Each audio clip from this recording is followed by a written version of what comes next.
నేను మీకేమి చేయగోరుచున్నారు. ఈరోజు దేవుడు మీకు ఒక అవకాశాన్ని ఇస్తాడు. మిమ్మల్ని ఒక మాట అడుగుతున్నాడు. ఎక్కడ కూర్చున్న మీ అందరితో అడుగుతున్నాడు. ఇదిగో ప్రియమైన దేవుని బిడ్డలారా, కొమ్మపాడు సంఘస్థులారా, మీకేం కావాలి, నేను మీకేం చేయాలనుకుంటున్నాను ఒకసారి అడగండి. ఇప్పుడు చేయి పైకెత్తండి. ఒకసారి మీకేం కావాలని దేవుడు కోరుకుంటున్నారు ఒకసారి అడగండి. విశ్వాసము కలిగి ఈరోజు మీకేం కావాలో దేవుని సన్నిధిలో మీరు ఏది ఆశపడుతున్నారో ఒకసారి చేతి కోరుకోండి. నా దేవుడు ఈరోజు మీకు దయచేయునుగాక. మీ కోరిక యావత్తు ఆయన సఫలపరచునుగాక. చేతులు దించండి. దేవునికి స్తోత్రం. హల్లెలూయా. ఆయన అడుగుతా ఉన్నాడు, దేవుడు మీకు ఏమి చేయాలని మీరు కోరుకుంటా ఉన్నాడు. ఒక పాట ఉంటుంది కదా, దేవుడే ప్రత్యక్షమై వరం అడిగితే మీరేం కావాలంటారు? ధనమా, అంతస్తుల, పేరు ప్రఖ్యాతుల, ఆస్తుల, గౌరవ ఘనతల, ఏం కావాలని కోరుకుంటారు? దేవునికి స్తోత్రం. హల్లెలూయా. ఇలాగే దేవుడు అంటే ఒక వ్యక్తి దగ్గరికి వచ్చి, ఇదిగో బాబు, నేను నీకు ఒక వరం ఇస్తాను, నీకు ఏం కావాలో కోరుకో అన్నాడంట. అన్నప్పుడు ఆయన ఏమడుగుతున్నాడో తెలుసా? ప్రభువా, సదాకాలము నీ మందిరములో నిలిచే భాగ్యము నాకు దయచేయి. దేవునికి స్తోత్రం. హల్లెలూయా. ఎవరండి ఆయన? దావీదు అంటున్నాడు. దావీదు దగ్గరికి దేవుడు వచ్చి, ఇదిగో దావీదు, నీకేం కావాలో అడుగు, నీకేం వరం కావాలో కోరుకో అంటే దావీదు అంటున్నాడంట, అయ్యా, నీ మందిరములో నివాసము చేసే ధన్యత నాకు దయచేయి, నీ సన్నిధిలో నిత్యము నిలిచే ధన్యత నాకు దయచేయి అని కోరుకుంటున్నా. ఈరోజు మీరేం అడుగుతారో అది ఏదైనప్పటికీ నా దేవుడు, మనం ఆరాధిస్తున్న దేవుడు ఈరోజు మీకు దయచేయునుగాక. దేవునికి స్తోత్రం. హల్లెలూయా. మీరు సంతోషంగా చెప్పాలి. హల్లెలూయా. ఈరోజు మీ కోరికను తీరుస్తున్నాడు దేవుడు. మీ ప్రార్థనను ఆలకిస్తూ ఉన్నాడు. మీ వేడుకుంటున్న ప్రతి మనవిని ఆయన ఈరోజు మీకు దయచేయబోతూ ఉండగా సంతోషంగా ఈరోజు వాక్యాన్ని వినండి. బైబిల్ గ్రంథంలో ఒక వ్యక్తిని గురించి మీకు చెప్తాను. దైవజనులు ఆల్రెడీ పోయిన వారు ఈ వ్యక్తిని గురించి మీకు తెలియపరిచారు. నేను మరి ఒక కోణంలో ఈ వ్యక్తిని గురించి మీతో చెప్పాలని ఆశపడతా ఉన్నాను. ఈ వ్యక్తి పేరు ఏంటయ్యా అంటే, ఏం పేరు? భర్తమయ్యి. ఈ వ్యక్తి దగ్గరికి వచ్చినప్పుడు ఆ సన్నివేశంలో దేవుడు ఆ వ్యక్తిని అడుగుతా ఉన్నాడు, ఇదిగో భర్తమయ్యి, నేను నీకేమి చేయాలనుకుంటున్నావు అని అడుగుతా ఉన్నాడు. అతని జీవితాన్ని ఒకసారి మనం పరిశీలన చేసినట్లయితే చదవండి ఒకసారి. మార్కు సువార్త 10వ అధ్యాయం 51వ వచనం చదవండి. ఆ తర్వాత 46వ వచనం చదవండి.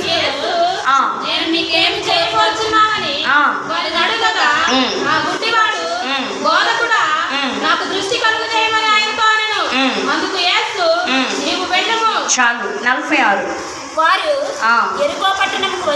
వారు ఎరుకో పట్టణమునకు వచ్చి జాగ్రత్తగా వినండి. ఆయన తన శిష్యులతోనూ జన సమూహముతోనూ ఎరుకో నుండి బయలుదేరి వచ్చుచున్నాడు. ఎక్కడి నుంచి బయలుదేరి వస్తున్నారంట? దేవుడు ఎరుకో నుండి బయలుదేరి వచ్చుచున్నాడు. గుడ్డి భిక్షకుడు. చాలండి. దేవునికి స్తోత్రం. హల్లెలూయా. గట్టిగా చెప్దాం. హల్లెలూయా. దేవుడు ఎక్కడి నుంచి బయలుదేరాడంట? ఎరుకో పట్టణము నుంచి బయలుదేరి ఎక్కడికి వెళుతున్నాడయ్యానంటే యెరూషలేమునకు వెళుతున్నాడు. దేవునికి స్తోత్రం. హల్లెలూయా. ఆ ప్రయాణంలో అతనికి యేసయ్యకి ఒక గుడ్డివాడి కనిపించాడు. ఈ గుడ్డివాడి జీవితాన్ని ఒకసారి మనం పరిశీలన చేసినట్లయితే అతని పేరేంటమ్మా? భర్తమయ్యి. ఈ పేరుకి అర్థం ఏంటో తెలుసా? బర్ అనే పదానికి కుమారుడు అని అర్థము. తీమయి అనే పదానికి ఐశ్వర్యవంతుడు లేదా ధనవంతుడు అని అర్థము. భర్తమయి అనే పదానికి ఐశ్వర్యవంతుని కుమారుడు అని అర్థం. దేవునికి స్తోత్రం. హల్లెలూయా. భర్తమయి అనే పదానికి అర్థం ఏంటండి? ఐశ్వర్యవంతుని కుమారుడు. ఈ ఐశ్వర్యవంతుని కుమారుడు అనబడిన పేరు కలిగిన ఈ వ్యక్తి అంట ఎలాంటి స్థితిలో ఉన్నాడు తెలుసా? ఒక భిక్షగాడి పరిస్థితుల్లో, ఒక భిక్షగాడిగా తన జీవితాన్ని కొనసాగిస్తున్నాడు. పేరుకు ఐశ్వర్యవంతుడే, పేరుకి ఐశ్వర్యమే కలిగిన వాడే, పేరుకి ధనవంతుడే, పేరుకి ఉన్నతంగా కలిగిన వాడే, కానీ ఇతని అసలు జీవితం ఎట్లా ఉందంటే భిక్షం ఎత్తుకుంటూ అమ్మా అయ్యా అని రోడ్డు పక్కన కూర్చొని అడుక్కునే పరిస్థితులు ఇతను ఉన్నాడు. ఒకసారి ఆలోచన చేయండి. చాలా మంది జీవితాలు ఈరోజు ఎట్లా ఉన్నాయంటే పేరు గొప్ప ఊరు దిబ్బ అన్న సామెత ప్రకారం జీవిస్తూ ఉన్నారు.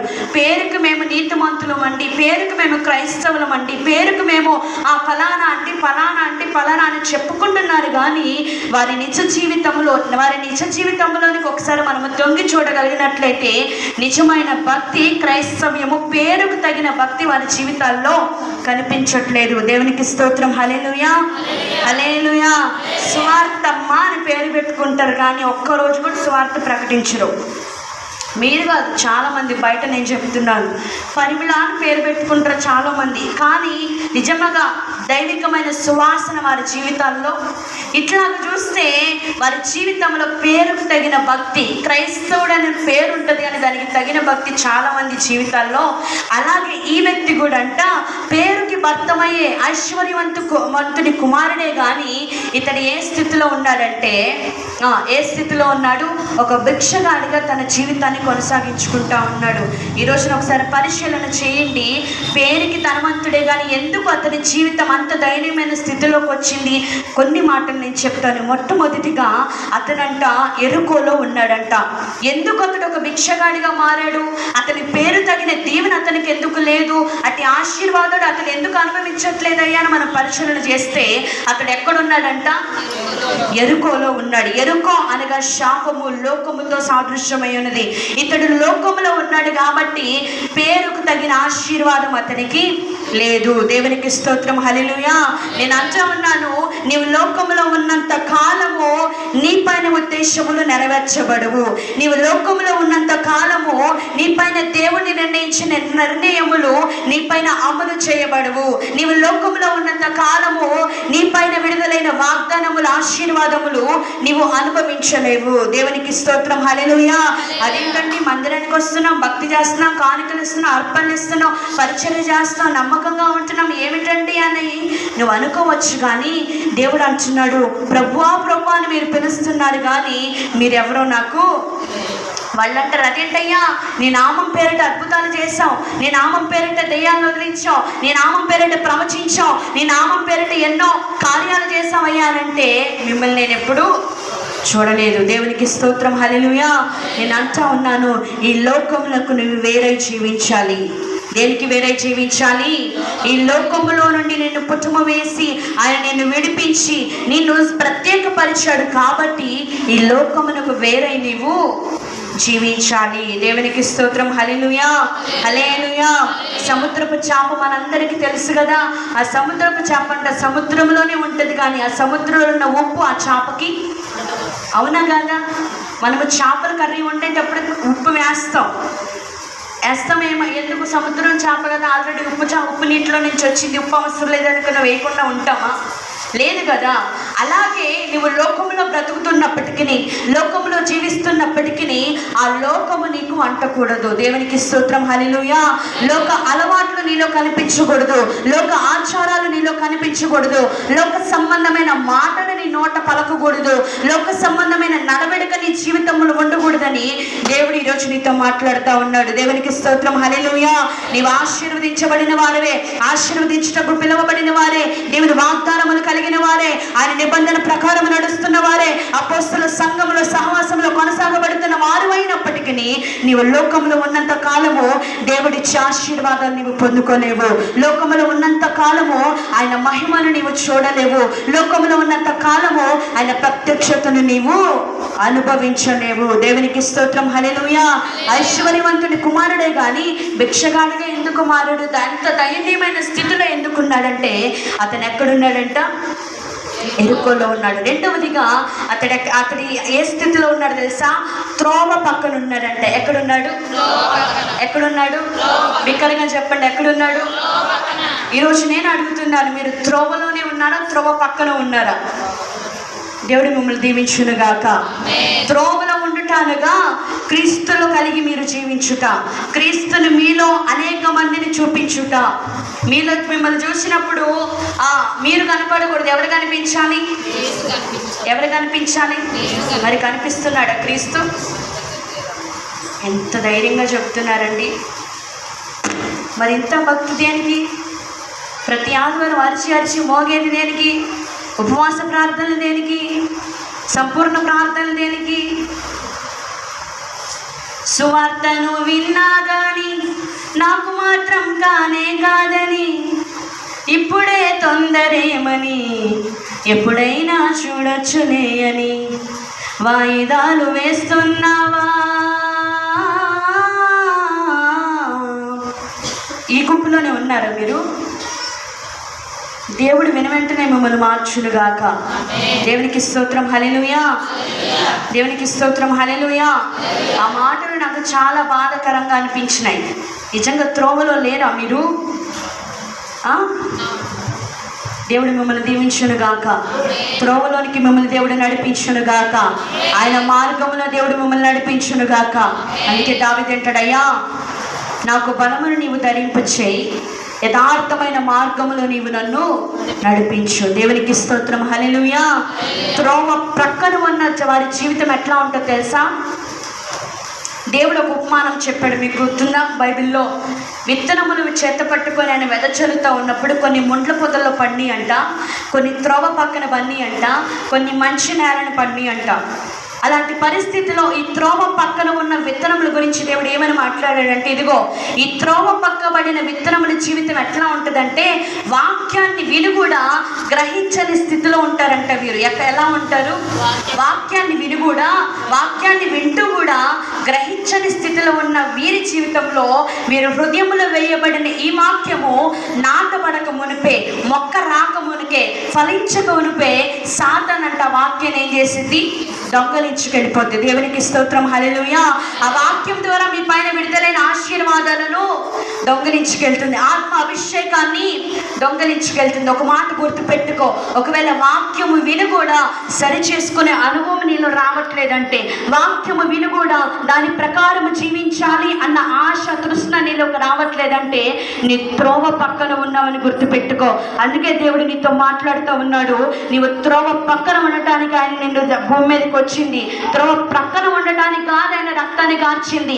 ఆయన మార్గంలో నిన్ను నడిపించి గమ్యాన్ని చేర్చుటకు ఆయన ఈరోజు మనతో ఉన్నాడు. దేవునికి స్తోత్రం, హల్లెలూయా. అందుకే అంటాడు కదా, నేనే మార్గము, నేనే సత్యము, నేనే జీవము, నా ద్వారా తప్ప తండ్రి వద్దకు ఎవ్వరు, నా ద్వారా తప్ప వేరే మార్గములో వేరే మార్గం ఏది లేదు. క్రీస్తు ద్వారానే మనము ఆయన గమ్యానికి మనము చేరగలము. దేవునికి స్తోత్రం, హల్లెలూయా, హల్లెలూయా. ఇతడంట త్రోవ పక్కన ఉన్నాడు కాబట్టి పేరుకు తగిన ఆశీర్వాదం ఇతనికి. ప్రియమైన సంగమా, ఈనాటికని ఈరోజు మీరు త్రోవలోనికి రండి.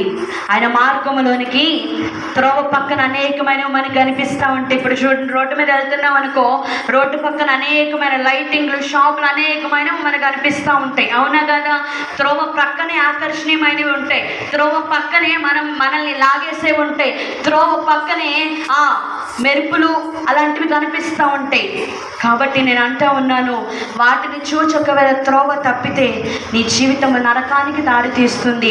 అందుకే దేవుడు ఈరోజు నీతో మాట్లాడుతూ ఉన్నాడు, వాటిని విడిచిపెట్టి ఆయన త్రోవలోకి మీరు వచ్చుదురుగాక. దేవునికి స్తోత్రం, హల్లెలూయా. మూడవదిగా ఇతడంట గ్రుడ్డివాడిగా ఉన్నాడంట. ఎలాగున్నాడండి? ఒకసారి చెప్పండి గట్టిగా. పేరుకు తగిన ఆశీర్వాదం ఇతనిలో ఎందుకు లేదు? మొట్టమొదటిగా ఇతడు ఎరుకోలో ఉన్నాడు, రెండవదిగా ఇతడు త్రోవ పక్కన ఉన్నాడు, మూడవదిగా ఇతడు గ్రుడ్డివాడిగా ఉన్నాడు. దేవునికి స్తోత్రం, హల్లెలూయా.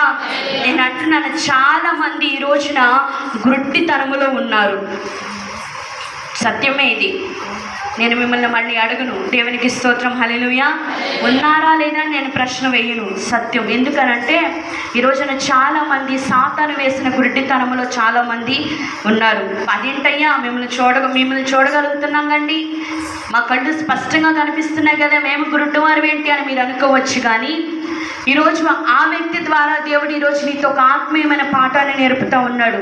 ఆ వ్యక్తి అయితే బాహ్య సంబంధంగా గుడ్డితనము కలిగి ఉన్నాడు, కానీ ఈ రోజున దేవుడు ఆ వ్యక్తి ద్వారా నీతో మాట్లాడుతున్నాడు. నీవు ఆత్మీయంగా గుడ్డితనము కలిగి జీవిస్తున్నావు, అందుకే ఆశీర్వాదాలు పొందుకోలేకపోతున్నావు, అందుకే ఆయన నిన్ను పిలిచిన పిలుపునకు తగిన ప్రతిఫలం నీలో కనబడట్లేదు, అందుకే నీకు ఫలభరితమైన జీవితం నీలో లేదు అని నా దేవుడు ఈరోజు ఆవేదన పడుతూ ఉన్నాడు. దేవుని సంగమా, ఆ గురుడితనం యేసు నామములో తొలగిపోవును గాక. దేవునికి స్తోత్రం, హల్లెలూయా, హల్లెలూయా. నేను 7 గురుడితనములు ఈరోజు మీకు చెప్తాను. ఎన్ని? బైబిల్లో 7 గురుడితనములు ఈరోజు మీకు ఒకవేళ ఆ గుడ్డితనం మీలో ఉంటే ఈరోజు సరి చేసుకోండి. నిజముగా ఈరోజు సరి చేసుకోండి. దేవుని ముఖ దర్శనం ఈరోజు మీరు చేయుదురుగాక. దేవునికి స్తోత్రం. హల్లెలూయా. ఈ స్పిరిచువల్ బ్లైండ్నెస్, నేను బాహ్య సంబంధంగా గురుడితనం గురించి చెప్పట్లేదు, కానీ ఆత్మ సంబంధంగా నీ మనోనేత్రాలకు సాతాను కలిగించినటువంటి గురుడితనము గురించి ఈరోజు మీకు బోధ చేస్తూ ఉన్నాను. మొట్టమొదటి గురుడితనం ఏంటో తెలుసా? అసత్యము అనే గురుడితనము. ఏమిటయ్యా ఈ గురుడితనం అంట? చదవండి పరిశుద్ధ గ్రంథము నుంచి 2 కొరింథీయులకు రాసిన పత్రిక 4వ అధ్యాయము 4వ వచనాన్ని ఒకసారి చూడండి. దేవుని స్వరూపి అయిన క్రీస్తు మహిమను కనబర్చు సువార్త ప్రకాశము వారిని ప్రకాశింపకుండు నిమిత్తము ఈ యుగ సంబంధమైన దేవత అవిశ్వాసులైన వారి కనులకు వృద్ధిధర్ము కలుగు చేసెను. అంధకారంలో నుండి వెలుగు ప్రకాశించును గాక అని పలికిన దేవుడే తన మహిమను కూర్చిన జ్ఞానము యేసుక్రీస్తునందు వెల్లడి పలుకుటకు మా హృదయములలో ప్రకాశించెను. చాలండి. దేవునికి స్తోత్రం. హల్లెలూయా. గట్టిగా చెప్దాం హల్లెలూయా. గురుడితనం అంట అసత్యము అనే గురుడితనం. ఈ రోజున చాలా మంది ఈ గురుడితనముతో బాధపడుతున్నారు. ఈ యుగ సంబంధమైన దేవత అంట సత్యమేదో అసత్యమేదో, మేలేదో కీడేదో, చేదేదో తీపేదో గ్రహించలేని పరిస్థితుల్లో మనోనేత్రములకు గురుడితనము కలుగజేసింది. ఈరోజు అందుకే మేము పెడుతున్న ప్రతి విజ్ఞాపన ఆరాధనలో ఒక విజ్ఞాపన చేస్తాం. నేను నిలబడిన ప్రతి చోట ఆ విజ్ఞాపన కంపల్సరీ పెడతాను. ఏంటో తెలుసా ప్రభువా? అసత్యంలో నడుస్తున్న సంఘాలు, సేవకులు, బిడ్డలు సర్వసత్యంలోకి నడిపించబడాలి. దేవునికి స్తోత్రం. హల్లెలూయా. హల్లెలూయా. సత్యము బోధించగలిగిన సంఘములో మీరు ఉన్నారని నేను రూఢిగా నమ్ముచున్నాను. దేవునికి స్తోత్రం. హల్లెలూయా. హల్లెలూయా. సత్యమేదో అసత్యమేదో గ్రహించలేని స్థితిలో ఈ రోజున చాలా మంది గురుడితనము కలిగి జీవిస్తూ ఉన్నారు. నేను అంటా ఉన్నాను, నువ్వు సత్యమేదో అసత్యమేదో గ్రహింపు నీకు ఉండాలంటే నీ మనోనేత్రాలు తెరవబడాలి. ఆమేన్. హల్లెలూయా. ఏమవ్వాలంట? నీ మనోనేత్రాలు. బైబిల్ గ్రంథంలో ఒక ప్రవక్త, ఒక దైవజనుడు ఉన్నాడండి. దేవుడి ఇతని యొద్దకు వచ్చి, ఇదిగో దైవజనుడా, ఒక రాజు ఉన్నాడు, ఆ రాజు నాకు విరుద్ధంగా బలిపీఠం ఎక్కి దైవజనుడు చేయాల్సిన పనిని ఆ రాజే బలిపీఠం ఎక్కి తోపం వేస్తున్నాడు, నువ్వు వెళ్ళి నా మాటలు అతను చెప్పి హెచ్చరించు అన్నప్పుడు ఈ దైవజనుడు ఆ యెరొబోము యొద్దకు వెళ్ళి ఆ దేవుని మాటలు ప్రకటిస్తూ ఉన్నప్పుడు ఈయన కోపపడి ఆయన పట్టుకుండ్రా అన్నాడంట దైవజనుడిని. ఎప్పుడైతే చెయ్యి పక్కెత్తాడో ఆ యొక్క చెయ్యి ఎండిపోయింది. దానికి ముందు ఏం జరిగింది తెలుసా? ఆ బలిపీఠము బద్దలయ్యి ఆ బుగ్గి నేలపాలైందంట. ఆ పరిస్థితులన్నీ జరిగిన తర్వాత మరలా దైవజనుడు ప్రార్థన చేయగా ఆయనకి చెయ్యి వచ్చింది. తిరిగి ఇంటికి వచ్చేస్తా ఉన్నాడు ఈ దైవజనుడు. ఈ దైవజనుడికి దేవుడు ఒక మాట చెప్పాడు, ఇదిగో ప్రవక్త దైవజనుడా, నీవు వెళ్ళి తిరిగి వచ్చేంత వరకు నీవు ఎక్కడ భోజనము చేయొద్దు అన్న మాట చెప్పి పంపించాడు దేవుడు. చెప్పి పంపించిన తర్వాత ఈయన వెళ్ళాడు. తిరిగి వస్తున్నప్పుడు ఒక ప్రవక్త తన గ్రామంలోకి వచ్చాడని మరొక ప్రవక్త అంట. ఈయన ఎవరు? ఇంకో ప్రవక్త. ఈయన కూడా ప్రవక్తే. ఈ ప్రవక్త తెలుసుకొని ఏ విధం చేతనైనా అతన్ని ఇంటికి తీసుకురావాలని చెప్పి అనుకొని బయలుదేరాడు. ఈ దైవజనుడు అంట ఇట్లా ఒక చెట్టు క్రింద కూర్చున్నప్పుడు ఈ ప్రవక్త వచ్చాడు. ఈ ప్రవక్త చెయ్యా, దేవుడు నాతో మాట్లాడాడు. ఏం చెప్పాడంట? దేవుడు నాతో మాట్లాడాడు, మీరు నా ఇంటికి వచ్చి భోజనం చేయండి. దేవునికి స్తోత్రం. హల్లెలూయా. హల్లెలూయా. ఏమంటున్నాడంట? దేవుడు నాతో మాట్లాడాడు, మీరు నా ఇంటికి వచ్చి భోజనం చేసి కాస్త సేద తీరి వెళ్ళండి అన్నప్పుడు వెంటనే ఇది సత్యమో అసత్యమో గ్రహించకుండా ఈ దైవజనుడు వెళ్ళాడు. భోజనం చేసి మరలా గాడిదకు గంత కట్టి తిరిగి వస్తున్న సమయంలో ఎక్కడి నుంచి వచ్చిందో తెలియదు, సింహం అమాంతం వచ్చి ఆ దైవజనుడిని అక్కడ చంపి ఆ దైవజనుడు శవం దగ్గర కాపలాగా నిలబడిందంట. దేవునికి స్తోత్రం. హల్లెలూయా. ఒక మాట చెప్పను, అక్కడ అతనికి ఒక ముద్ర పడిపోయింది. ఏంటో తెలుసా? మాట వినని దైవజనుడు. దేవునికి స్తోత్రం. హల్లెలూయా. ఒకప్పుడు ఇతడు మాట్లాడితే బలిపీఠం బద్దలైందండి. ఒకప్పుడు ఇతడు మాట్లాడితే రాజు చేయి ఎండిపోయిందండి. ఒకప్పుడు ఇతడు మాట్లాడితే బలిపీఠం మీద ఉన్న బుగ్గి నేలపాలైందండి.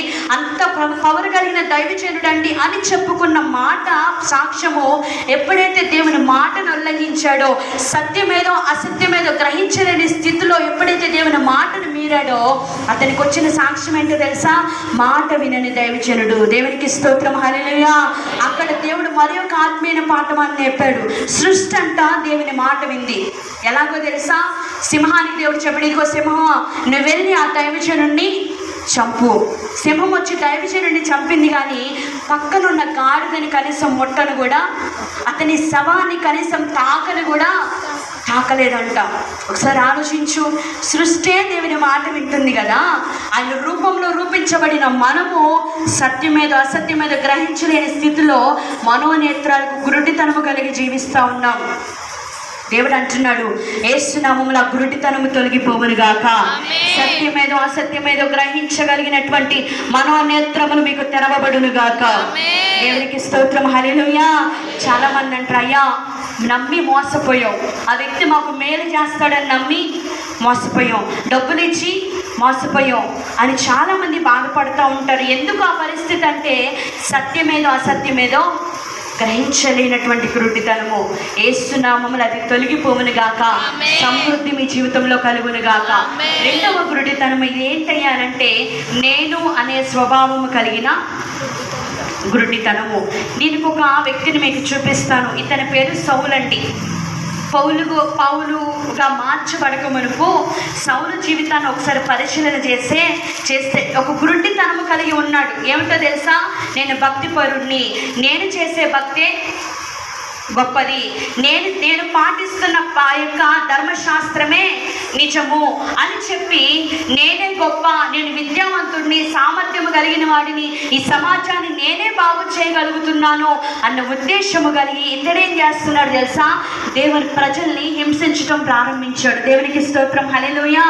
ఇది ఏ గురుడితనము తెలుసా? నేను అనే స్వభావము కలిగిన, గర్వము అనే స్వభావము కలిగిన, గర్వము ద్వారా కలిగిన గురుడితనం. ఈ రోజున చాలా మందిని ఏలుబడి చేస్తూ ఉంటుంది. నేను నాకు తెలుసు, నాకే వచ్చు అన్న స్వభావము ఈరోజు ఒక జీవితాన్ని నాశనానికి నడిపిస్తుంది. అందుకే బైబిల్లో ఒక మాట రాయబడింది తెలుసా? నాశనానికి ముందు ఏమి నడుస్తుందంట? గర్వం నడుస్తుంది. దేవునికి స్తోత్రం, హల్లెలూయా. అందుకే మా నాన్న అనేవాడు, ఎవరైనా కాస్త రెక్కలు ఎడల్పు చేసి ఇలా గోల్డ్ ఎగరేస్తున్నాడు అనుకో, మా నాన్న మాతో చెప్పేవాడు, కానీ నాశనానికి ముందు గర్వం నడుస్తుంది. దేవునికి స్తోత్రం, హల్లెలూయా. వాళ్ళు అనుకుంటారు మేము నడిచే మార్గం అనుకుంటారు, కానీ ఆ మార్గము నాశనానికి నడిపిస్తుందన్న అవగాహన వారికి ఉండేది. ఎందుకు తెలుసా? వారి గురుడితనములో ఉన్నారు కాబట్టి. ఈ పౌలు కూడా అనుకుంటున్నాడు, నేనే భక్తి చేస్తున్నాను, నేనే దేవునికి భక్తిపరుడిగా ఉన్నాను, నా ధర్మశాస్త్రమే కరెక్ట్ అనుకుంటున్నాడు. కానీ ఒకరోజు దమస్కు దారి నుంచి వెళుతుంటే ఒక వెలుగు అతన్ని తాకిందంట. దేవునికి స్తోత్రం, హల్లెలూయా. ఆ వెలుగులో దేవుడు మాట్లాడుతూ ఉన్నాడు. ఏమని తెలుసు? ఇదిగో సౌలా, నీవు నన్ను ఎందుకు హింసించుచున్నావు? ఇతడేమనుకుంటున్నాడు? నేను భక్తి చేస్తున్నాను అనుకుంటున్నాడు. ఇతడేమనుకుంటున్నాడు? నేను దేవునికి ఇష్టానుసారమైన భక్తి చేస్తున్నాను అనుకుంటున్నాడు. కానీ అసలు విషయం ఏంటంట? ఇతడు దేవుని హింసిస్తూ ఉన్నాడు. దేవునికి స్తోత్రం, హల్లెలూయా. నీకున్న నేను అనే స్వభావాన్ని బట్టి దేవుని హింసించే స్థితిలో నీవు ఉన్నావేమో. నేను నమ్ముచున్నాను మీ అందరూ ఆ స్వభావం లేదని నమ్ముచున్నాను. దేవునికి స్తోత్రం, హల్లెలూయా. ఒకవేళ ఉన్నట్లయితే అది ఆత్మీయ పరంగా నేను చెప్పట్లేదు, శారీరకంగా మీలో ఏ విషయంలోనైనా నేను అన్న స్వభావం ఎప్పుడు మీలో రాకూడదు. ఎన్ని తెలిసినా, ఎన్ని వచ్చినా, ఎంత ఉన్నా దేవుని చేతిలో అణిగి మణిగి ఉండే స్వభావం ప్రతి ఒక్కరిలో దేవుడిచ్చునుగాక. ఎవరైతే ఆయన చేతుల్లో ఉంటారో వారిని ఆయన లేపుతాడు. దేవునికి స్తోత్రం, హల్లెలూయా. ఆయన చేతిలో ఎవరైతే అణిగి మణిగి ఉంటారో వారంట కృపను పొందుకుంటారంట. అహంకారులంట ఎదిరించి దీనులకు కృప చూపించే దేవుడు ఆయన. అవునా కదా? ఈ సౌలు కూడా అప్పటి వరకు నేను భక్తి చేస్తున్నాను అనుకున్నాడు, కానీ అసలు సంగతి ఏంటంటే, సౌలా నీవు నన్ను ఎందుకు హింసిస్తున్నావు తెలుసుకున్నాడండి. తనకున్న గురుడితనము తొలగిపోయింది. జరిగిన విషయం ఏంటో తెలుసా?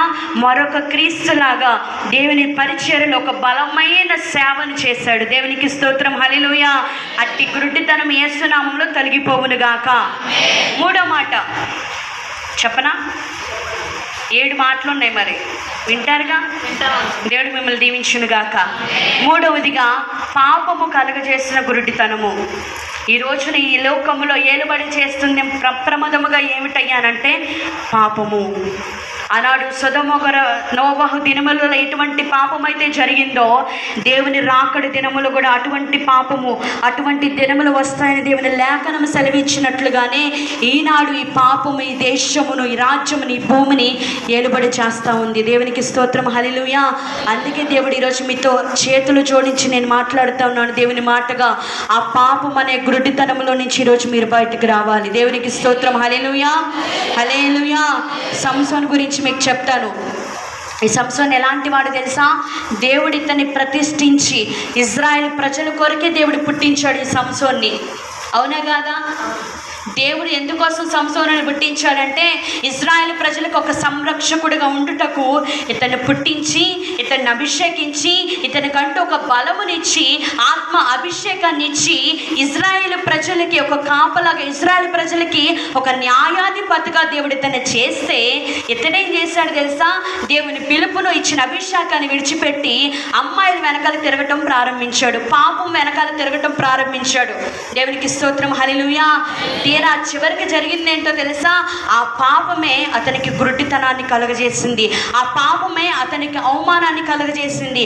అప్పటి వరకు సంసోను చూసి భయపడిన వారు ఎప్పుడైతే గుడ్డివాడు అయిపోయాడు, ఎప్పుడైతే బలము పోయిందో అతన్ని చూసి హేళన చేయడం మొదలుపెట్టారు, అతన్ని హింసించడం మొదలుపెట్టారంట, అతన్ని బాధించడం మొదలుపెట్టారంట. నేను అంటున్నాను, నీ పాపము నీకు బాధను తెచ్చిపెడుతుంది, నీ పాపము నిన్ను హింసిస్తుంది, నీ పాపమే నీ జీవితానికి నాశనానికి నడిపిస్తుంది. దేవునికి స్తోత్రం, హల్లెలూయా. యేసు నామములో ఆ గురుడితనము తొలగిపోవును గాక. ఆమేన్, హల్లెలూయా. అందుకే యోబు ఏమంటాడు తెలుసు? ఇదిగో ప్రభువా, కన్యకను చూడనని నా కనులకు నేను నిబంధన చేసుకొని ఉన్నాను. ఏమి నిబంధన చేసుకున్నాడంట? నేను పాపము చేయకుండానట్లు ఆకర్షణీయమ వాటిని నేను చూడకూడదని నేను నిబంధన. ఈరోజు మీరు నిబంధన చేసుకున్నారా? మీరు కనులకు, మీ తలంపులకు, మీ మాటకు, మీ ప్రవర్తనకు, మీ ఆలోచనలకు పాపము దరికి రాకుండా మీరు నిబంధన చేసుకున్నారా? దేవునికి స్తోత్రం, హల్లెలూయా. యేసు నామములో అట్టి నిబంధన మీలో కలుగును గాక. ఆమేన్, హల్లెలూయా. నేను ఒక మాట చెప్పనా? నేను కాలేజీలోకి వెళ్ళే ముందు మోకరించి దేవుని సన్నిధిలో ఒక నిబంధన చేసుకున్నాను. ఏమిటో తెలుసా? ప్రభువా, నేను కాలేజ్కి వెళ్తున్నాను, ఇప్పటి వరకు ఉన్న స్టేజ్ వేరు, ఇక్కడి నుంచి వచ్చే స్టేజ్ వేరు. అప్పటి వరకు బావిలో కప్పలో ఉండవలసిన మేము ఇక్కడి నుంచి బావి దాటి లోకంలోకి అడుగు పెడుతున్నాం.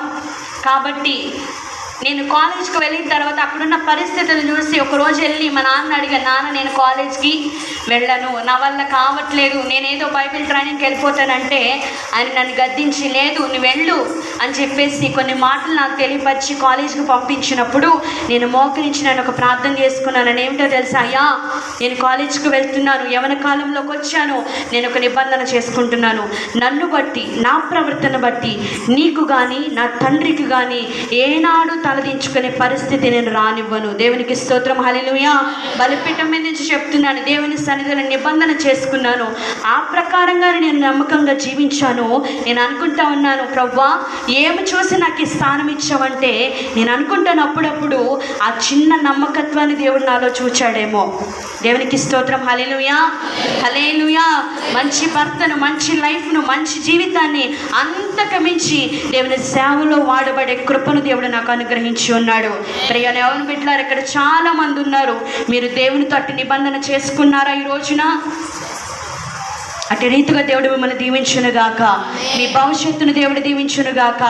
యొప్తా అంట అల్లరి జనము మధ్య నివాసము చేశాడు కానీ అతనిలో ఒక అల్లరి ప్రవేశించలేదు, వారిలో కలిసిపోలేదంట. అటు రీతిగా మీరు జీవించునుగాక. మూడో గురుడితనం దేని వల్ల కలుగుతుందండి? పాపము. సంసోను పాపము అనే గురుడితనము కలిగి అభిషేకాన్ని పోగొట్టుకున్నాడు. పాపము ద్వారా గురుడివాడు అయిపోయి దేవుని కృపను పోగొట్టుకున్నాడు, ఆధిక్యతను పోగొట్టుకున్నాడు, గౌరవాన్ని తర్వాత ప్రార్థించి పొందుకున్నాడులే కానీ నేను అంటా ఉన్నాను, ఆ స్థితి ఈ రోజు నుంచి మనకి వద్దు. దేవునికి స్తోత్రం, హల్లెలూయా. నాలుగవదిగా ధనాపేక్ష వలన కలిగిన గురుడితనము. దేని వలన అంటే? దేవునికి స్తోత్రం, హల్లెలూయా. దేని వలన కలుగుతుందంటే ఈ గురుడితనము? అవును, ఈ రోజున ధనాపేక్ష, సంపాదించాలి, కూడబెట్టుకోవాలి, ఆస్తులు సంపాదించాలి. అందుకే దేవుడు అంటాడు, ఇదిగో వెర్రివాడా ఆస్తులు సంపాదించినంత మాత్రాన ఈ రాత్రి ఒకవేళ నీ ప్రాణం అడిగితే నువ్వేం చేస్తావు అంటున్నాడు దేవుడు. అవును కదా, మనం ఎన్ని సంపాదించినా ఏది చేసినా దేవుని కృప మన పక్షమున లేకపోతే, ఒక మాట చెప్పనా, ఏమి ఉన్నా లేకపోతే, అందుకే ఒక దైవజనుడు ఒక మాట అన్నాడంట, ఈ భూలోకంలో ఏమి సంపాదించుకోకపోయినా పరలోకంలో నిలబడటానికి చిన్న చోటు సంపాదించుకుంటే చాలు. దేవునికి స్తోత్రం. హల్లెలూయా, హల్లెలూయా. ఈ లోకంలో ఆస్తులు బంగారాలు వైడూర్యాలు సంపాదించుకోకపోయినా పరలోకంలో నిలబడటానికి చోటు సంపాదించుకుంటే చాలు. దేవునికి స్తోత్రం. హల్లెలూయా. ఎన్ని ఆదివారాలు ఎగ్గొట్టావో, ఎన్ని ఉపవాస ప్రార్థనలు ఎగ్గొట్టావో, ఎన్నిసార్లు దేవునికి దూరం అయ్యావో ఒకసారి ఆలోచన చేయి. దేవునికి స్తోత్రం. హల్లెలూయా. ఒక వ్యక్తిని మీకు చూపిస్తాను, బిలాము. ఈ బలాముకున్న ఒక గొప్ప దేవుడు ఇచ్చిన వరం ఏంటో తెలుసా? దైవ దర్శనం కలిగిన వాడంట. అంత మాత్రమే కాదు, ఇతడు ఏ మాట పలికితే ఆ మాట నెరవేర్చబడుతుంది. ఇదిగో నా కుమార్తె నీవు ఆశీర్వదించబడును గాక అన్నాడు అనుకో, ఆ మాట వారి జీవితంలో, ఒకవేళ శాపవచనాన్ని పలికాడు అనుకో, ఆ మాట అతని మాటను దేవుడు రూఢిపరిచాడు. అంత వరాన్ని దేవుడు అనుగ్రహించినప్పుడు ఇతడంట ధనాముకుని ఆశపడి బయలుదేరాడు. దేనికోసం? ఇశ్రాయేలు ప్రజల్ని శపించడానికి. జరిగిన అద్భుతం ఏంటో తెలుసా? వెళ్తా ఉన్నప్పుడు దేవుని దూత ఖడ్గము దూసి ఎదురుగా నిలబడిందంట. ఆ విషయాన్ని ఎవరు చూశారు? గాడిద చూసింది, కానీ బిలాముకు దేవుని దూత. ఇతనెవరు? మళ్ళీ దైవ దర్శనం కలిగిన వాడు. ఇతనెవరు? దేవుని మాట కలిగిన వాడు. ఇతనెవరు? ఆయన మాట దేవుడు రూఢిపరిచినటువంటి వరము కలిగిన వాడంట. దేవుని దూతను చూడలేకపోయాడు. ఎందుకు తెలుసా? తన ఆపేక్ష అతనికి గుడ్డితనమును కలగజేసింది. గాడిద చూసిందండి దేవుని దూతను. చూసి వెళ్ళటానికి నిరాకరిస్తూ ఉంటే కొడుతున్నాడు, పడేస్తున్నాడు గాడిదను. అప్పుడంట దేవుడు గాడిద నోరుని తెరిచాడంట. దేవునికి స్తోత్రం. హల్లెలూయా, హల్లెలూయా. ఆ గాడిద మాట్లాడటం ప్రారంభించింది. ఇదిగో బిలాము, నేను నీకేమైనా అన్యాయం చేశాను, ఎందుకు నన్ను అట్లా కొడుతున్నావు నీవు అని చెప్పేసి మాట్లాడటం ప్రారంభించినప్పుడు దేవుడంట మరలా ఇదంతా జరిగిన తర్వాత బిలాము కనులను తెరిచాడంట. అప్పుడు ఆ దూతను చూడగలిగాడు. చదవండి ఒకసారి ఆ మాటలు. న్యాయాధిపతుల గ్రంథము 22వ అధ్యాయము 31వ వచనంలో ఉంది.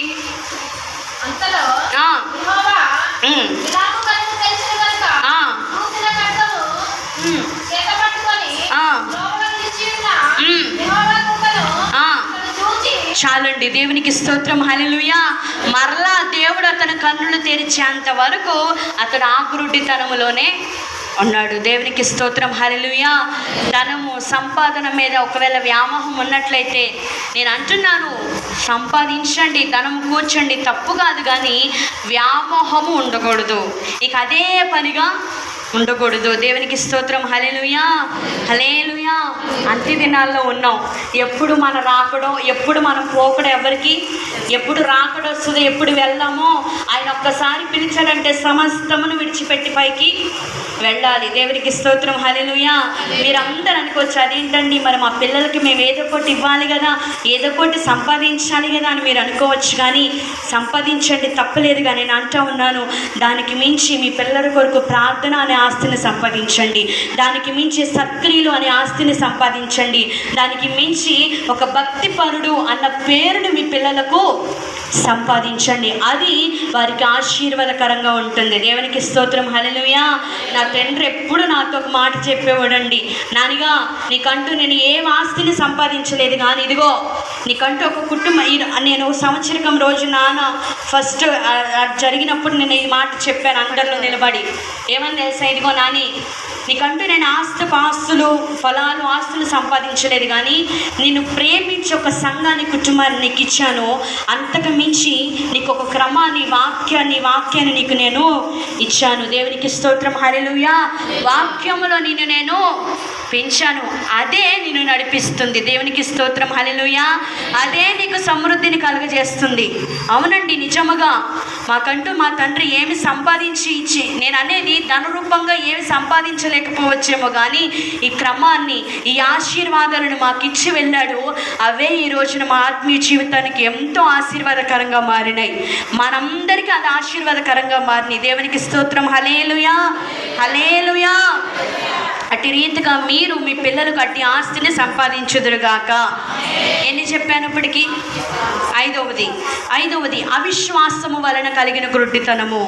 ఇది చాలా విశ్వాసంలో ఏలుబడి చేస్తూ ఉంది. ఏం గుడ్డితనం అంట? అవిశ్వాసము వలన కలిగిన. అవును, ఈరోజు అవిశ్వాసం కలిగి ఎన్నో మేలులను పోగొట్టుకుంటున్నాం. అవిశ్వాసం అనే గుడ్డితనము కలిగి దేవుడిచ్చే ఆశీర్వాదాలను. ఎమ్మాయి మార్గములో శిష్యులు వెళ్తూ ఉన్నారు. శిష్యులు వెళ్తూ ఉన్నప్పుడు వారి మధ్యలో ఒక మూడో వ్యక్తిగా దేవుడు దిగి వచ్చాడు. వారంట దుఃఖముతో నిండి ఉన్నారు. దేనితో నిండి ఉన్నారు? దుఃఖముతో, వేదనతో. ఏమిటయ్యా వేదన అంటే, దేవుడు వచ్చాడు, సిలువ పడ్డాడు, సమాధి చేయబడిన తర్వాత 3వ దినాన స్త్రీలు శిష్యులు అందరూ వెళితే దేవుడు అక్కడ లేడు. దూతలేమో లేచాడని చెప్తున్నారు. ఇప్పటి వరకు దేవుడు వారికి కనిపించలేదు. ఏంటి మా పరిస్థితి అని చెప్పి ఆందోళన, భయముతో, దుఃఖముతో వారు ఉంటున్న సమయంలో దేవుడు అంట వారితో మాట్లాడుతూ, అక్కడ రాయబడిన మాట ఏంటో తెలుసా? ఆయనను చూడకుండా అంట వారి కన్నులు గురుడితనము కలగబడి అంట. దేవునికి స్తోత్రం. హల్లెలూయా, హల్లెలూయా. ఆయన అడుగుతా ఉన్నాడు, ఏంటి బాబు మీరు మాట్లాడుకుంటున్నారు అన్నప్పుడు వారంట వారి ముఖం అంతా దుఃఖముతో నిండిపోయి వారు అంటున్నారు, అయ్యా యెరూషలేములో ఉంటున్నావు కానీ జరిగిన విషయాలన్నీ నీకేమీ తెలీదా అని చెప్పి మాట్లాడుతూ ఉంటే ఆయన వారిని హెచ్చరించారు. ఇదిగో అవిశ్వాసులైన వారా, ప్రవక్తల గురించి మీరు ప్రవక్తలు చెప్పిన ప్రవచనాలు మీరు వినలేదా? ఈ భూలోకములు ఉన్నంత కాలం నేను చేసిన సువార్తను మీరు ఇంత ఎండ మండుతుంటే ఒక పక్క గొంతు విరిచి నేను ఎట్లా సువార్తను ప్రకటిస్తుంటే మళ్ళీ నిద్రపోతున్నారమ్మ మీరు. అది కూడా ఒక వరమే తెలుసా? చాలామంది ఎంత ఎండ ఉందని అసలు చెమటలు కారిపోతాను ప్రశాంతంగా నిద్రపోతారు. దేవునికి స్తోత్రం. హల్లెలూయా. అది కూడా ఒక వరమే. చాలామంది ఎంత గింజుకొని నిద్ర పట్టట్లేదండి మాకు అంటారు. కొంతమంది ఎంత మేలుకున్నామని మేలుకూరాదు నిద్రలో నుంచి. దేవునికి స్తోత్రం. హల్లెలూయా. నిద్రపోవద్దు, దరిద్రాన్ని తీసుకెళ్ళొద్దు. దేవుడు మిమ్మల్ని దీవించునుగాక. దేవునికి స్తోత్రం. హల్లెలూయా, హల్లెలూయా. ఏ గురుడితనం అంటే ఇది?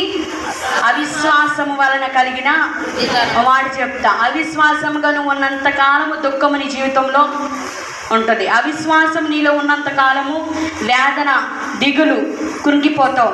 ఎప్పుడైతే విశ్వాసము కలిగి నా దేవుడు చేస్తాడు, నా దేవుడు ఉన్నాడు, నా దేవుడిది మేలు చేస్తాడన్న విశ్వాసం నీలో ఎప్పుడైతే కలుగుతుందో తెలియని ధైర్యం నీలోకి వస్తుంది, తెలియని సంతోషం నీలో ఉంటుంది. దేవునికి స్తోత్రం. హల్లెలూయా. వారు అవిశ్వాసముతో ఉన్నారు కాబట్టి వారి హృదయములు దుఃఖముతో నిండిపోయినాయి అంట. ఎప్పుడైతే దేవుడు మాతో నడిచాడు అని ఎప్పుడైతే గ్రహించారో వారు అనుకుంటున్నారు ఏంటో తెలుసా? ఇదిగో ఆయన మనతో త్రోవలో మాట్లాడుతున్నప్పుడు మన హృదయాలు మండలేదా? దేవునికి స్తోత్రం. హల్లెలూయా.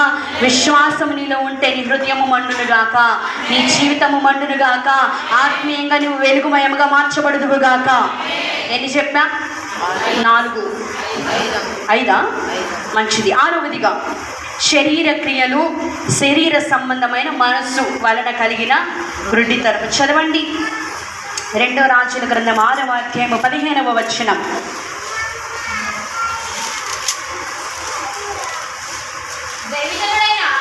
అతని పనివాడు నిద్రగడ లేచి బయటికి వచ్చినప్పుడు చదువు పట్టణమును చుట్టుకొని ఇంత కనబడెను.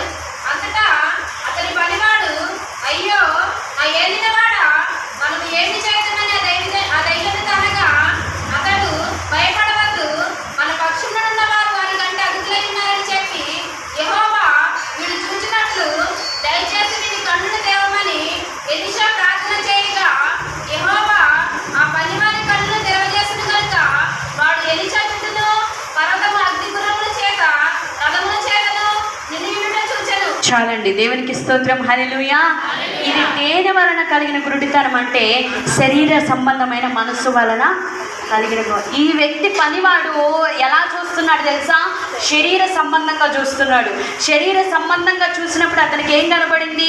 ఆ ప్రాకారం చుట్టూ అగ్ని గుర్రాలు, రథాలు, శత్రువులు అతన్ని కమ్మేసినట్లు కనిపించింది. ఎప్పుడైతే ఎలీషా దగ్గర పరిగెత్తుకుంటూ వచ్చాడు, ఎలీషా అంటే పిచ్చోడా నువ్వు వీటిని చూస్తున్నావు కానీ మనతో ఉన్నవాడు గొప్పవాడు. దేవునికి స్తోత్రం. హల్లెలూయా. ఇక్కడ చాలా మందికి గురుడితనం ఉంది. ఏ గురుడితనం? ఆత్మీయంగా దేవుడు మీ కొరకు దాచి ఉంచిన మేలును గ్రహించలేని, శరీర సంబంధంగా మీరు ఎదుర్కొంటున్న సమస్యలే చూస్తున్నారు తప్ప మీ కొరకు దాచి ఉంచిన మేలుని మీరు చూడట్లేదు. దేవునికి స్తోత్రం. హల్లెలూయా. యేసు నామములో ఆ గుడ్డితనం పోవునుగాక. అప్పుడు ఎలీషా అంటున్నాడు, అయ్యా వీడి కన్నులు నీవు తెరవు. ఎప్పుడైతే కన్నులు తెరిచాడో అప్పుడేం చూశాడంట? అగ్ని రథములు గుర్రములను చూచాడు. దేవునికి స్తోత్రం. హల్లెలూయా. లోకంలో ఉన్నవాడి కంటే నీలో ఉన్నవాడు గొప్పవాడు. దేవునికి స్తోత్రం. హల్లెలూయా. లోకంలో ఉన్న శ్రమలు, నిందలు, అవమానాలు, కష్టములు, నువ్వు ఎదుర్కొంటున్న ఇబ్బందులు అన్నిటికంటే నీ పక్షమున వ్యాజ్యం ఆడగలిగిన వాడు నీకు జయమిచ్చుటకు సమర్థుడై ఉన్నాడు. దేవునికి స్తోత్రం. హల్లెలూయా. మరొక మాట చెప్తాను, ప్రతి విషయమును ఆత్మ సంబంధంగా ఆలోచించండి. ఎలా ఆలోచించాలి? చాలా మందికి ఇది ఒకటి అలవాటు. ఏంటో తెలుసా? ఏ మాట మాట్లాడుతున్నా శరీర సంబంధంగానే మాట్లాడతారు. ఏ మాట మాట్లాడినా అంటారు కదా, పాజిటివ్గా నెగిటివ్గా అంటూ ఉంటారు. నెగిటివ్గానే మాట్లాడతారు తప్ప పాజిటివ్గా అని ఆత్మ సంబంధంగా చాలామంది మాట్లాడరు. దేవునికి స్తోత్రం. హల్లెలూయా. ఎట్లా? అనారోగ్యం వచ్చిందనుకో, ఇంకేముందులే అయిపోయినట్టే అంటారు. దేవునికి స్తోత్రం. హల్లెలూయా. అనారోగ్యం వస్తే అయిపోయినట్టే, అప్పులు ఎక్కువైపోతే అయిపోయినట్టే, ఏదైనా బాగోకపోతే కలిసి రాకపోతే అయిపోయినట్లే. నేను అంటా ఉన్నాను, నీ నోటితో శుభకరమైన వచనములే నీవు పలకాలి. దేవునికి స్తోత్రం. హల్లెలూయా. నీవు ప్రవర్తన, నీ మాటలు, నీ తలంపులు అన్నీ కూడా ఆత్మ సంబంధంగానే ఉండాలి. దేవునికి స్తోత్రం. హల్లెలూయా. కోపం వచ్చినట్టు గట్టిగా చెప్తాం హల్లెలూయా. దేవుడు మిమ్మల్ని దీవించును గాక. ఏమిటయ్యా ఈ గుడ్డితనం?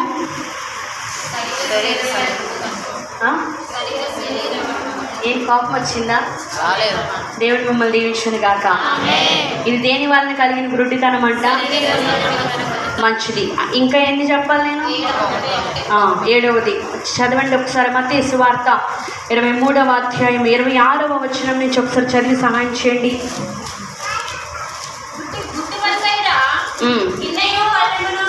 మళ్ళీ మంచిగా చదవమ్మా.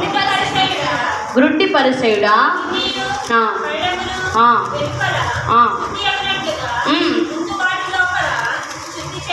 చాలండి. దేవునికి స్తోత్రం. హల్లెలూయా. ఈయన ఎవరంట? గ్రుడ్డి పరిసయుడు. దేవుడు అంటున్నాడు, అయ్యా నీవు బయట కడుక్కుంటున్నావు కానీ లోపల కూడా కాస్త శుద్ధి చేసుకో. ఇది ఏ గుడ్డితనం తెలుసా?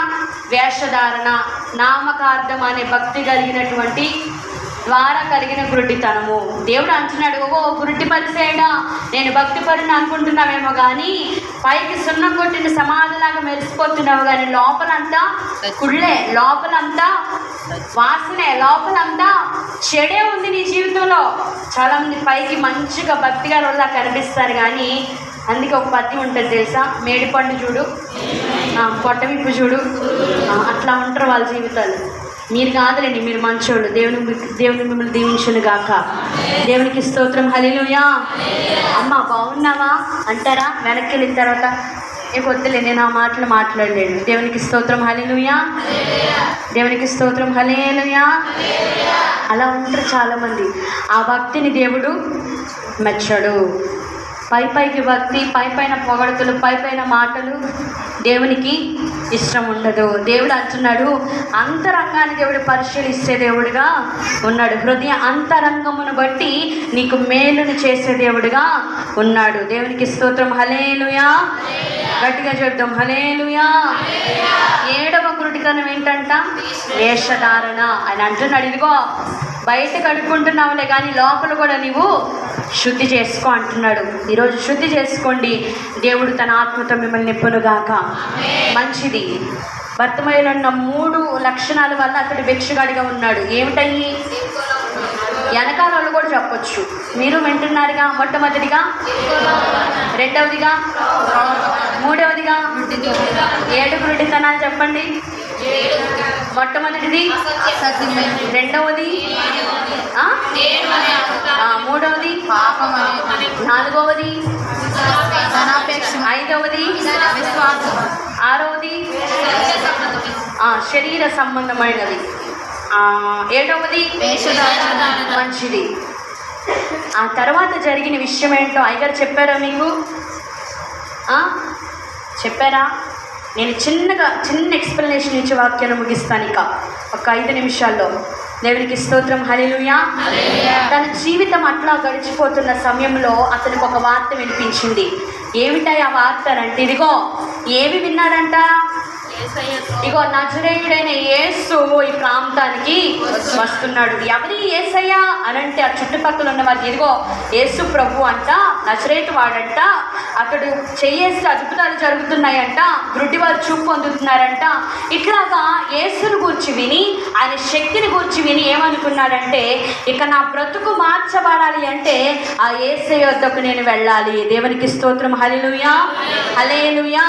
ఇతనిలో ఉన్న మనము నేర్చుకోవాల్సిన లక్షణం అంటే, మొట్టమొదటిగా ఇతడంట జీవము కలిగిన విశ్వాసం కలిగి ఉన్నాడంట. ఏం కలిగి ఉన్నాడు?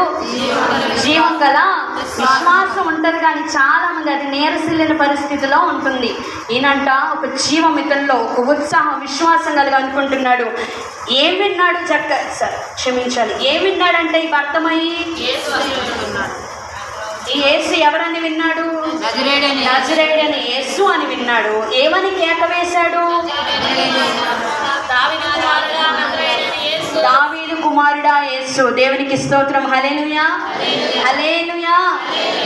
చాలా మంది అనుకుంటున్నారు ఈయన నజరేతు వాడు, ఎక్కడో ఒక ఊరిలో నుంచి వచ్చిన వాడు అనుకుంటున్నారు, కానీ ఈయన దావీదు కుమారుడు అని గ్రహించి దావీదు కుమారుడా అని కేకలు పెట్టి మొదలు పెట్టాడంట. దేవునికి స్తోత్రం, హల్లెలూయా, హల్లెలూయా.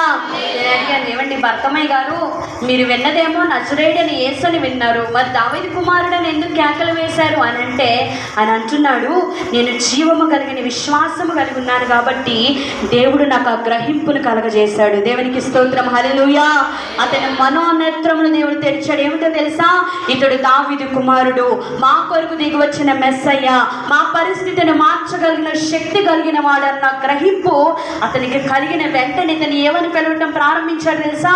దావీదు కుమారుడా యేసు, ఈ రోజు నన్ను మీరు కరుణించండి. దేవునికి స్తోత్రం, హల్లెలూయా. రెండవ పాఠం మనం ఏం నేర్చుకోవాలి తెలుసా? చిన్న ప్రార్థన గొప్ప జవాబు. దేవునికి స్తోత్రం, హల్లెలూయా. మీరు చెప్పండి ఒక మాట, చిన్న ప్రార్థన గొప్ప జవాబు. అతను చేసింది చిన్న ప్రార్థన. ఏమని చేశాడు? అయ్యా దావీదు కుమారుడా యేసు నన్ను, అతడు చేసిన చిన్న ప్రార్థన అతనికి గొప్ప జవాబునిచ్చింది. దేవునికి స్తోత్రం, హల్లెలూయా. ఆ ప్రార్థన ఎట్లా చేశాడు తెలుసా? నాన్ స్టాప్ ప్రేయర్, ఆగకుండా ప్రార్థన చేశాడంట. ఎలా చేశాడు? ఆ యొక్క నిబంధన ఈరోజు మీలోకి రావాలి. దేవునికి స్తోత్రం, హల్లెలూయా, హల్లెలూయా. అక్కడ జరుగుతున్న పరిస్థితి ఏంటో తెలుసా? ఆయన యెరికో నుంచి యెరూషలేముకి వెళ్ళిపోతున్నాడు. ఆగాడా? యెరికోలో ఉండటానికి ఉన్నాడా? లేదంట. యెరూషలేము నుంచి యెరికో నుంచి యెరూషలేముకి వెళ్ళిపోతున్న సమయంలో ఇతడు ఏమనుకున్నాడు తెలుసా? ఇదే నాకు ఆఖరి అవకాశము. ఆయన వెళ్ళే లోపే నేను స్వస్థత పొందాలి, ఆయన నన్ను దాటిపోక మునికే నేను మేలును పొందాలి, ఆయన వెళ్ళిపోక మునిపే నా జీవితాన్ని మార్చుకోవాలి అని చెప్పి ఎంతమంది ఎన్ని మాటలు అంటున్నా, ముట్టికాయలు వేస్తున్నా, నిందిస్తున్నా, అవమానపరుస్తున్నా, దాటిపోతున్న దేవుడి కొరకు కేకలు వేయటం మొదలు పెట్టాడంట. దాటిపోతున్న దేవుడి కొరకు ఆగకుండా ప్రార్థన చేయటం మొదలు పెట్టాడంట. దాటిపోతున్న దేవుడు ఆగటానికి ఇతనికి మానక ప్రార్థన చేయటం మొదలు పెడితే జరిగిన అద్భుతం ఏంటో తెలుసా? యేసు అతన్ని పిలిచాడు. చెప్పండి కూడా దేవుని అమ్మాయిని పరచండి. దేవునికి స్తోత్రం, హల్లెలూయా, హల్లెలూయా. ఏం చేశాడండి? యేసు అతన్ని పిలిచాడు. దేవునికి స్తోత్రం, హల్లెలూయా. ఒక దైవజనుడు ఎట్లా అన్నాడు కదా, ఈ సృష్టి ఆయన ఆపలేకపోయిందంట, మరణ తాలపు చెవులు అతన్ని ఆపలేకపోయినాయి అంట, కానీ ఒక గుడ్డోడు ఆయన ఆపేశాడు. దేవునికి స్తోత్రం, హల్లెలూయా. అనగా అతడు మనస్ఫూర్తిగా చేస్తున్న ప్రార్థన దేవుడిని ఏం చేసింది? ఆపివేసింది. నేను అంటున్నాను, ఈ జీవితమే నీకు ఒక చివరి అవకాశం. మరొక జీవితం లేదు, మరొక లైఫ్ లేదు, ఇంకొక జన్మ నీకు లేదు. ఇదే నీకు చివరి అవకాశం. ఇంకా మరికొద్ది రోజులే ఉంది. ఆయన దాటిపోక మునికి మానని ప్రార్థన ఈ రోజు నీలో ప్రారంభం అవ్వాలి. దేవునికి స్తోత్రం, హల్లెలూయా. నేను మొరపెట్టగా దేవుడు పిలిచిన తర్వాత ఇతను చేసింది ఏంటో తెలుసా? తన దగ్గరున్న గిన్నెను, తన దగ్గరున్న వస్త్రాన్ని పారవేసి దిగ్గున లేచాడంట. దేవునికి స్తోత్రం, హల్లెలూయా. ఈరోజు నా దేవుడు నిన్ను పిలుస్తున్నాడు. సమస్త భారము మోస్తున్న నా బిడ్డలారా, ఈరోజు నా యుద్ధకు మీరు రండి. దేవునికి స్తోత్రం, హల్లెలూయా. పిలుచుచున్న దేవుని రెక్కల నీడలోకి నువ్వు ఎలా రావాలో తెలుసా? దిగ్గున లేచి రావాలి. అమ్మా మారు మనసు పొందండి అమ్మా, వాక్యాన్ని వినండి అమ్మా, జాగ్రత్తగా చేయండి అమ్మా అంటే విందామలండి, ఎప్పుడు చెప్పే వాక్యమేగా. నిర్లక్ష్యంగా లేచాడా? ఈరోజు కాబట్టి కొంచెం దూరం వెళ్ళాక వెళదామలే, మన యేసయ్యగా అసలే జనం ఉన్నారు, స్పీడ్గా వెళ్ళలేడు ఆయన, నిదానంగా లెగుద్దామలే అనుకున్నాడా? లేదంట. తన వస్త్రమును, తన పాత జీవితాన్ని, తన సంపాదన అంతటినీ పారవేసి ఏమిటంట, తనకున్న వాటిని అన్నిటినీ పారవేసి దేవుడే ఇక సర్వస్వంగా ఏమిటంట, దేవుడే ఇక నాకు, ఇక నేను బాగుపడతాను, దీనితో నాకు పని లేదు, ఈ పాత్రతో నాకు పని, ఈ వస్త్రంతో నాకు పని లేదు, ఎందుకంటే నన్ను విడిపించగలవా అని యొద్దకు నేను వెళుతున్నాను. దేవునికి స్తోత్రం, హల్లెలూయా. ఆ విశ్వాసం కలిగి పిలిచిన వెంటనే దిగ్గున లేచంట ఆయన యొద్దకు వెళ్ళాడంట. దేవునికి స్తోత్రం, హల్లెలూయా. అప్పుడు ఆయన అడిగటం ప్రారంభించాడు. ఏమంటారు తెలుసా? ఇగో గుడ్డివాడా, నేను నీకేం చేయాలని కోరుకుంటున్నావు? దేవునికి స్తోత్రం, హల్లెలూయా. ఈరోజు దేవుడు మిమ్మల్ని అడుగుతున్నాడు, నా కుమార్తె, నా కుమారుడా, నేను మీకేం చేయాలనుకుంటున్నారు? ఆ మాట మీకు వినబడాలి అంటే ఒక జీవము కలిగిన విశ్వాసము మీలో ప్రారంభం అవ్వాలి. ఆగక ప్రార్థించే అనుభవం మీలో ప్రారంభం అవ్వాలి. దేవుని పిలుపుకు లోబడే అనుభవం మీలో ప్రారంభం అవ్వాలి. దిగ్గున లేచి పరిగెత్తుకొని ఆయన వద్దకు కౌగిల్లోకి చేరే అనుభవంలోకి మీరు రావాలి.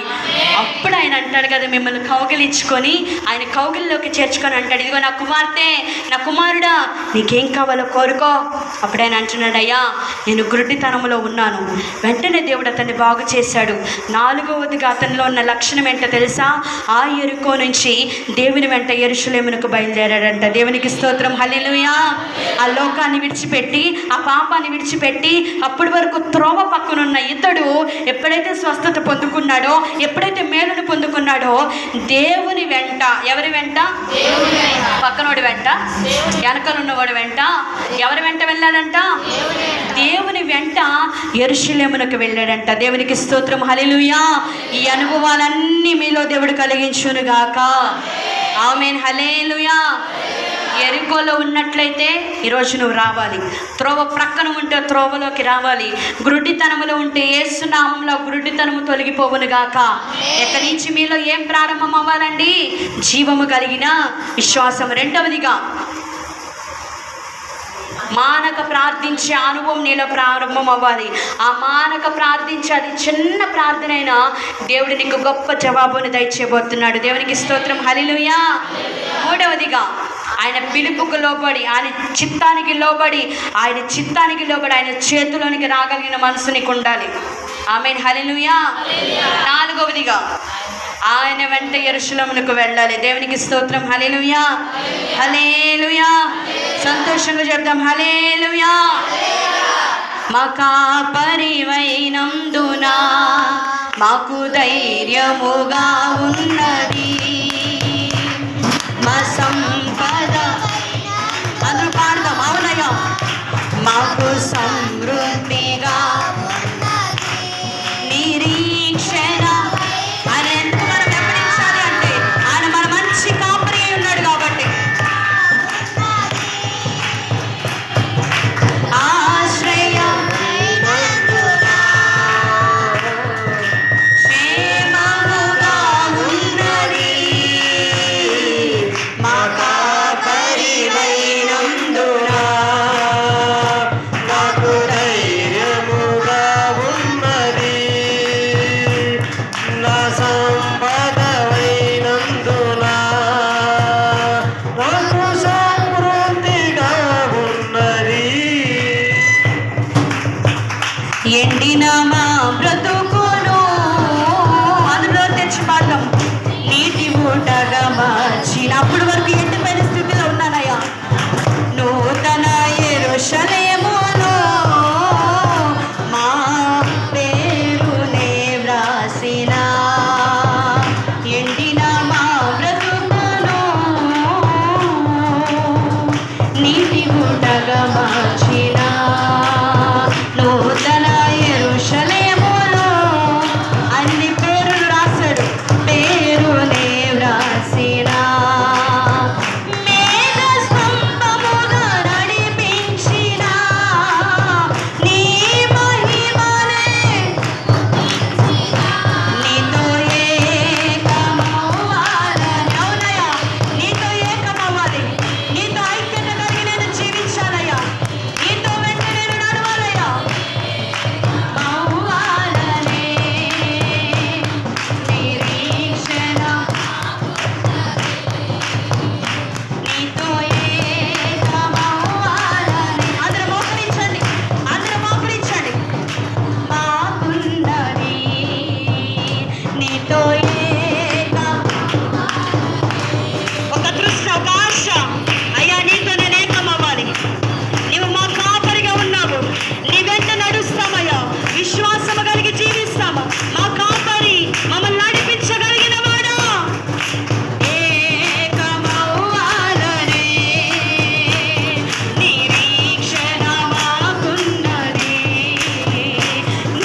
నెమ్మదిగా ఉన్నది మాకు,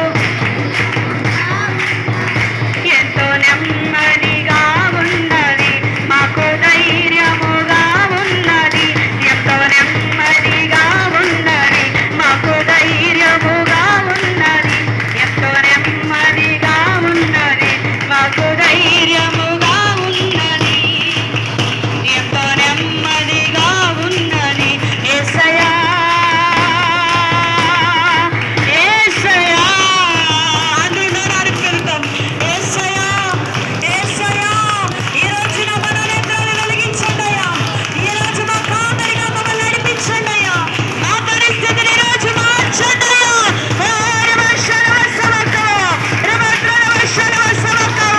ఆయన మహిమ ఈ రోజు నన్ను తాకునుగాక, ఆయన శక్తి ఈ రోజు నన్ను తాకునుగాక, మీకున్న ప్రతి కృతజ్ఞతము యేసు నామమున తొలగిపోవునుగాక, యేసు నామమున తొలగిపోవునుగాక.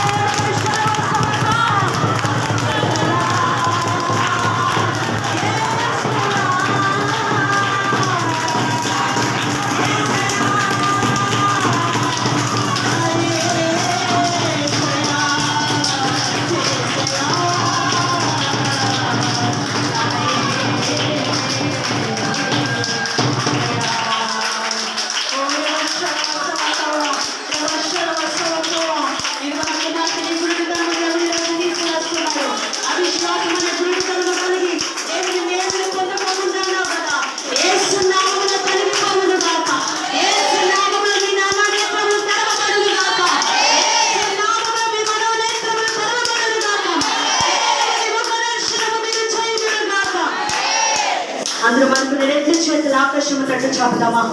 మనకున్న రెండు చేతులు ఆకాశము తట్టు చాపి మాకు ధైర్యముగా అందరూ పాడమనయ్యా. ఎంతో నెమ్మదిగా మాకున్న ఆధారం ఏది ప్రభు? నీవే కదా. మాకు మా ధైర్యం నీవే, మా కాపరి నీవే, మమ్మల్ని నడిపించుటకు సమర్పణము నీవేనయ్యా. నీతో ఏకమవ్వాలని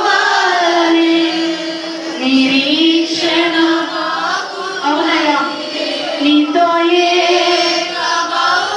నీ కౌగిలిలోకి నన్ను చేర్చుకుంటయ్యా. నిరీక్షణ మా కాపరి మాకు ధైర్యము మా సంపద మాకు నిరీక్షణ నెమ్మదిగా ఆశ్రయమైనందున క్షేమముగా అవునయ్యా. మా కాపరివైనందున మాకు ధైర్యముగా మా సంపదవైనందున మాకు సమృద్ధిగా ఉన్నది. ఇప్పుడు చేతి కోరుకోండి, ఈరోజు ఇప్పుడు చేతి కోరుకోండి. ఇదే చివరి జీవితముగా, ఇదే చివరి అవకాశముగా, ఆగని రోదన, ఆగని ప్రార్థన, మానని పట్టుదల కలిగిన ప్రార్థన ఈ రోజు నీలో నుంచి ప్రారంభం అవ్వాలి. నీ ప్రార్థన ఆలకించి ఆయన నేను పిలుస్తున్నాడమ్మా, ఆయన నేను పిలుస్తున్నాడు. లేచిన యేసుల దగ్గర ఆగుతావా? లేచిన యేసుల దగ్గర ఆగుతావా? వచ్చిన నీతో దేవుడు అంటున్నాడు, దేవుని బిడ్డ ఈరోజు నీకు ఏం కావాలో కోరుకో. ఈరోజు నీకు ఏం కావాలో కోరుకో. ఈరోజు నీ కోరికలు దేవుడు సఫలపరుస్తూ ఉండగా ఇప్పుడు చేతి కోరుకుంటే ప్రార్థన చేసుకుందాం. ప్రార్థన. మహాపరిశుద్ధుడా, మహాగణుడైన దేవా, నీకే స్తోత్రం ప్రభువా. ఈ యొక్క ఆదివారం ఆరాధనలో మా అందరితో మీరు మాట్లాడిన విధానాన్ని బట్టి నీకే స్తోత్రం. నీకేం కావాలో అని నీకు వచ్చిన బిడ్డలందరూ మీరు దర్శించాలని బట్టి నీకే స్తోత్రం. నీ బిడ్డల చేతి కోరుకున్న ప్రతి ప్రార్థనకు యేసు నామములో సమాధానము కలుగునుగాక. దుఃఖము నాట్యముగా మార్చబడునుగాక. వేదన తొలగిపోవునుగాక. ఆశీర్వాదములతో నింపబడునుగాక. ఒక జీవము కలిగిన విశ్వాసము వీరిలో ప్రారంభమవునుగాక. మానని రోదన, మానక ప్రార్థించే అనుభవము, నీ కొరకు అంగలార్చే అనుభవం